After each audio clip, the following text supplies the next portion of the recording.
¿A dónde vas en esta vida? Es seguro que a la muerte.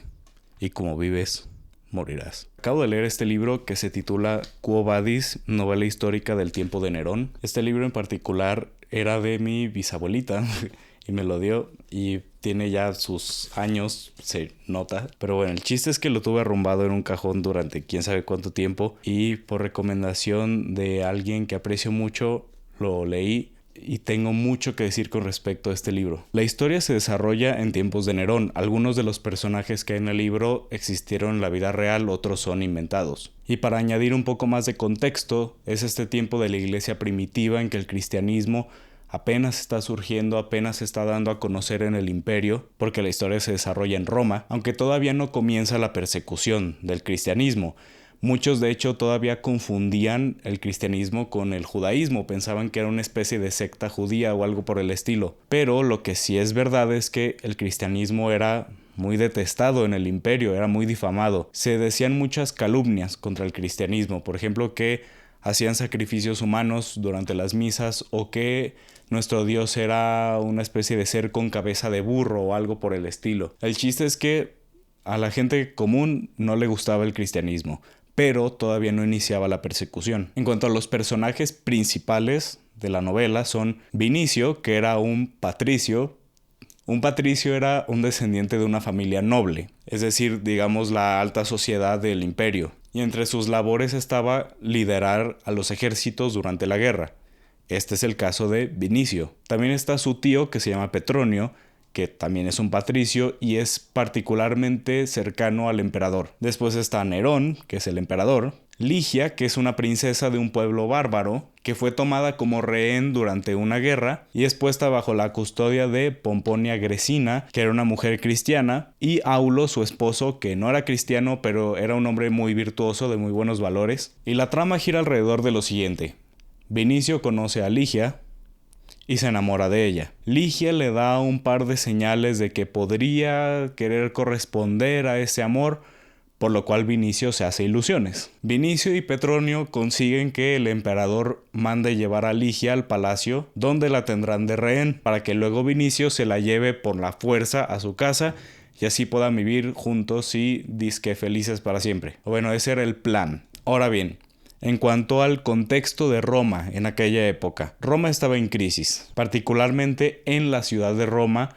¿No se han oído la frase de pan y circo? Bueno, eso era lo que sucedía ahí. Nerón, la forma en que controlaba el pueblo era dándoles pan y dándoles circo, dándoles pan literalmente, darles de comer a la gente, o sea, tenerlos literal de mantenidos del emperador, y dándoles circo, es decir, dándoles peleas, muerte, sangre, el Coliseo. Bueno, no, todavía no existía el Coliseo, pero bueno, entretenimiento de aquella época que suele ser muy brusco y muy violento. El chiste es que es un pueblo que está adormecido y no sabe distinguir entre el bien y el mal. No saben distinguir entre el placer y la felicidad. Aparte de que a estas alturas los dioses y todo el culto que gira alrededor de los dioses paganos lo mantienen por mera tradición. O sea, ya para aquella época la mayoría de la gente ya no creía ninguna de esas cosas realmente, porque para ellos cada quien es su propio dios. Y justo ese es el caso de Nerón, el emperador. Nerón gobernó del año 54 al año 68 y era visto en aquellos tiempos como el anticristo. Incluso antes de que surgiera la persecución por su forma de ser, ya era clarísimo que era un anticristo. Ahora, la palabra anticristo comienza con el prefijo anti, que significa en lugar de. No necesariamente significa en contra de, aunque también es eso, pero principalmente en lugar de, es decir, en lugar de Cristo. ¿Por qué? Porque Cristo es Dios. Y para Nerón, él mismo era su propio Dios.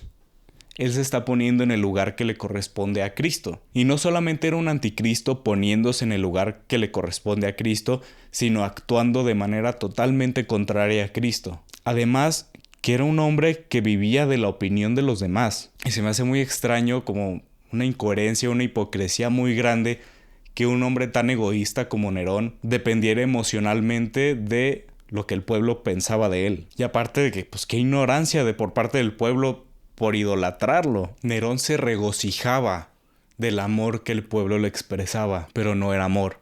era miedo. Nerón estaba demente, era un lunático. Y la gente le tenía miedo, ni siquiera le tenía respeto. Porque en varias escenas del libro, Petronio habla a espaldas de Nerón, refiriéndose a él como si fuera un mero bufón o un payaso. La supuesta gloria de Nerón era pura fantasía, era mera vanidad. Y justo hablando de Petronio, se trata de un hombre muy acostumbrado al pecado, tanto que hasta eso ya le aburre. Y yo creo que es la definición perfecta de un zángano. No hace nada, no quiere nada, no desea nada, no tiene sueños de nada, no tiene ambiciones de nada, solo espera hacer dos cosas, reproducirse y descansar. Y es precisamente Petronio el que hace el plan de tomar por la fuerza a Ligia, porque Petronio sabrá muy bien sobre placer y diversión, pero de amor no sabe nada. Y es que precisamente hablamos de una sociedad incapaz de amar. Y más allá de ser incapaces de amar, ser incapaces de mostrar compasión y misericordia. No tienen empatía. En esa sociedad nadie comparte el dolor del otro. Para ellos las personas, sean o no sean esclavos, son meros objetos. Ahora bien, Ligia, la princesa, es tomada digamos como esclava y es puesta como rehén en una familia de muy buenos valores. Por lo tanto, pues no la tratan como esclava, de hecho, la tratan como su propia hija, como una miembro de la familia. Ligia es cristiana, al igual que Pomponia, su madre adoptiva, y varios de su casa. Ligia es una joven virtuosa, de singular belleza, que está entregada totalmente a Cristo. Ligia es reflejo de la inocencia y de un corazón puro, justo el lugar donde Cristo habita, en su corazón. Ligia es de Cristo y Cristo es de Ligia. Ahora, Ligia es llevada por la fuerza al palacio, donde ve toda clase de abominaciones, por lo cual por supuesto que se escandaliza, pero sobre todo con la actitud de Vinicio. Y es que, a ver, Vinicio es un hombre fuerte, vigoroso, está en la flor de su vida. Es joven, es conquistador, valiente, temerario, pero sobre todo apasionado. Pero al igual que su tío Petronio, no sabe lo que es el amor. No sabe distinguir entre el placer y la felicidad. Vive sumergido en una clase social en la que el pecado es rutina, en la que ya ni siquiera se cometen barbaridades por placer, sino por mero compromiso. Y estando en una fiesta a la que obligan a ir a Ligia, Vinicio se pasa de la raya con ella. Ahora, la actitud apasionada e impetuosa de Vinicio, por supuesto que escandaliza a Ligia. Vinicio no puede esperar para tenerla porque para él amor es igual a posesión. Ligia termina escapando con ayuda de Urso, que es un, digamos, esclavo, que en realidad no es tal cual un esclavo, es un hombre libre, pero que le sirve por voluntad propia, el cual también es cristiano. Y después de que Ligia escapa, Vinicio pierde el juicio. Porque, a ver, claramente Vinicio no está acostumbrado a que sus planes salgan mal o que las circunstancias se le salgan de las manos. Precisamente eso me recuerda.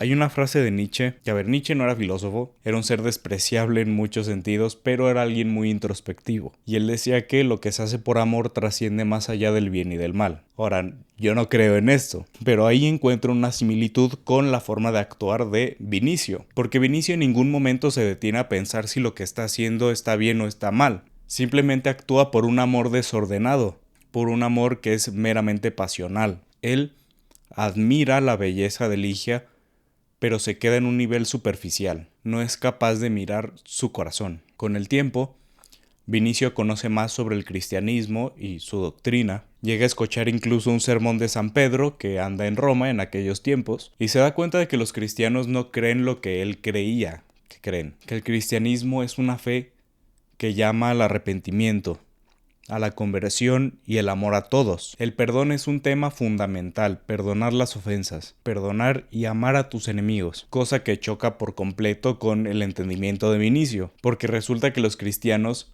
devuelven bien por mal, como dice San Pedro, hacer el bien al que te haya hecho mal. Y es que precisamente esto es bien fundamental para entender el enorme paradigma del cristianismo, el bien y el mal. El bien existe y el mal también. Sí hay cosas que serán relativas, pero eso no quita que el bien y el mal sean cosas reales. Y en el mundo de Vinicio, el bien es simplemente lo que me conviene a mí mismo, y el mal es todo aquello que me perjudica. Pero en el mundo de Ligia, el bien es el amor como el de Cristo, y el mal es todo aquello que se oponga a ese amor. Y es precisamente en este momento en que Vinicio se da cuenta de que no hay forma posible de que Ligia lo llegue a amar. Y es entonces cuando Vinicio deja de mirar la belleza exterior de Ligia para mirar en su interior. Porque Ligia no solo es bella por fuera, y tampoco es solamente bella por dentro. Tiene la capacidad de embellecer todo lo que le rodea, porque cada cosa que ella toca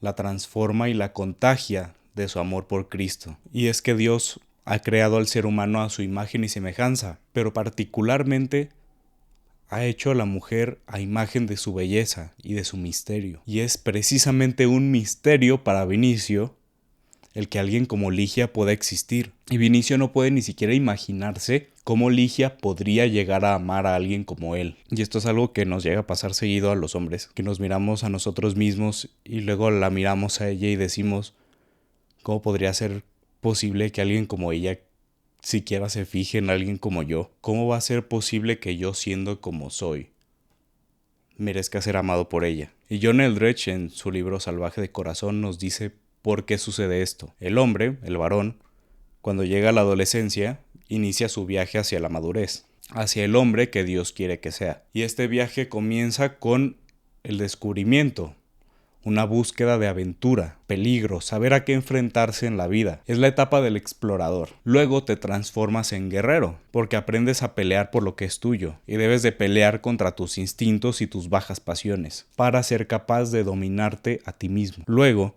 hasta después de lograr esto, es cuando viene el amor. Este es el momento propicio para encontrar el amor y, digámoslo así, sentar cabeza. Pero ¿qué es lo que pasa cuando te saltas estas etapas? ¿Qué sucede si jamás fuiste un explorador y jamás fuiste un guerrero? Primero, que no sabes lo que quieres, porque no exploraste, no miraste más allá de ti mismo. Y segundo, que no sabes proteger, no sabes proveer, no sabes defender lo que Dios ha puesto en tu vida, porque no puedes protegerte ni siquiera a ti mismo. Y es precisamente lo que le sucede a Vinicio. Vinicio no sabe lo que quiere, jamás ha tenido que mirar más allá de sí mismo, porque todo se lo dan en charola de plata. Jamás ha tenido que pelear por lo que quiere, porque todo lo que quiere ya lo tiene, y son puros placeres fáciles de conseguir. Jamás ha tenido que pelear por algo porque pelear involucra que ese algo es difícil de conseguir. Y la única cosa por la que ha peleado hasta ahora es por Ligia, que no es suya. Y la pregunta hasta aquí es, ¿a dónde vas? ¿A dónde vas en esta vida? ¿Qué hay detrás de tus acciones, de tus intenciones? ¿Qué quieres conseguir? Lo único que Vinicio tiene claro es que va por Ligia, pero esta no es la etapa que le corresponde. Lo que le corresponde hacer a Vinicio es preguntarse, ¿a dónde voy? ¿Qué es lo que deseo? Pero sobre todo, ¿a dónde quiere Dios que yo vaya? Vinicio vuelve a encontrarse con Ligia después de una muy larga historia, pero bueno, lo importante es que Ligia, aconsejada por San Pedro, vuelve a distanciarse de Vinicio. Vinicio eventualmente comienza a convencerse de que la doctrina de Cristo es real, y Petronio trata de persuadirlo de que ser cristiano no es vida, y que la vida está en placeres mundanos. Petronio le empieza a contar sobre todos los viajes y los lugares que ha conocido junto con el emperador, pretendiendo que esa vida es feliz. Y Vinicio le dice, ¿no te estás dando cuenta de que somos meros esclavos? De que estamos encadenados al emperador, y no nada más al emperador, a nosotros mismos. Pero la felicidad está en la sencillez,